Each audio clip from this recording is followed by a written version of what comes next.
देखिए, ये राहत के नाम पर कुछ भी नहीं दे रही है। जब आप भ्रमित करने की कोशिश कर रही है, और जब पहले बजट में जो कहा गया है, मैं तो जोधपुर से आता हूँ, उनके गृह जिले से मुख्यमंत्री से, उनके गृह जिले में ही जो पहले बजट में घोषणा की थी, तो लास्ट बजट तक आज से उसकी पालना नहीं हुई है।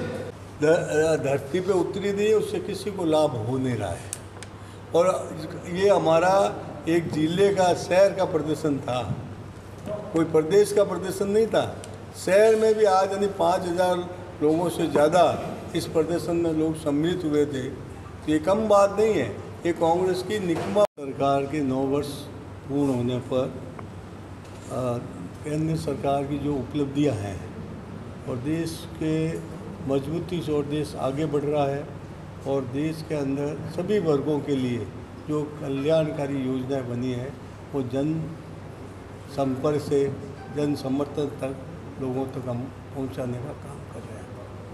मैंने जैसे आपसे आगे अभी कहा था कि ओबीसी के साथ कांग्रेस सदैव भेदभाव करती रही है, और ओबीसी आयोग 1954 में बन गया था।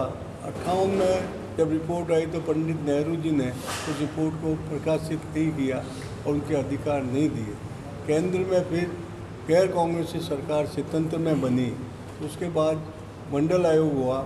मंडल आयोग की रिपोर्ट आई जब तक केंद्र में इंदिरा गांधी की सरकार आ गई थी, उन्होंने भी ओबीसी को। पिछले 4 साल से राजस्थान में भाजपा के नेता इस तरीके से क्षेत्र में नहीं जा रहे थे, लेकिन ये साल चुनावी साल है, तो क्या ये माने कि चुनाव जीतने के लिए भाजपा के नेता क्षेत्र में जा रहे हैं? भारतीय जनता पार्टी कार्यकर्ता आधारित पार्टी है, और कार्यकर्ता और कार्यक्रम लगातार इस सरकार के विरोध हम करते आए हैं। चाहे पेपर लीक का मामला हो, चाहे भ्रष्टाचार के मामले हो, चाहे किसान को सहयोग करने के मामले हो, किसान की समस्याओं के समाधान के मामले हो, चाहे युवाओं के मामले हो। जो सरकार किसान का विश्वास खो चुकी है, इसने ये कहा था हम सारे कर्ज माफ़ कर देंगे, जो नौजवानों को कह चुकी है कि हम बेकारी भत्ता देंगे, ना रोज़गार दिया ना बेकारी भत्ता दिया, और परीक्षा के लिए गए तो पेपर लीक हो गए, परीक्षा स्थगित हो गई।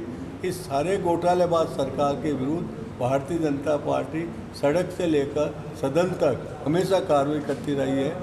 पायलट तत्कालीन वसुंधरा सरकार पर भी भ्रष्टाचार के आरोप लगा रहे हैं। देखिए, उनकी जानकारी में है या नहीं है, वो बिना मतलब के उनको चरित्रहनन करने की बात कर रहे हैं, जबकि सारे आयोगों ने और सुप्रीम कोर्ट ने उनको क्लियरशिप दी है कि इसमें कोई भ्रष्टाचार नहीं हुआ है। उसके बाद वो बोलते हैं तो गलत बोल रहे हैं। उनकी जानकारी के लिए मैं कह सकता हूँ, और वो अपने उठा के देख लें।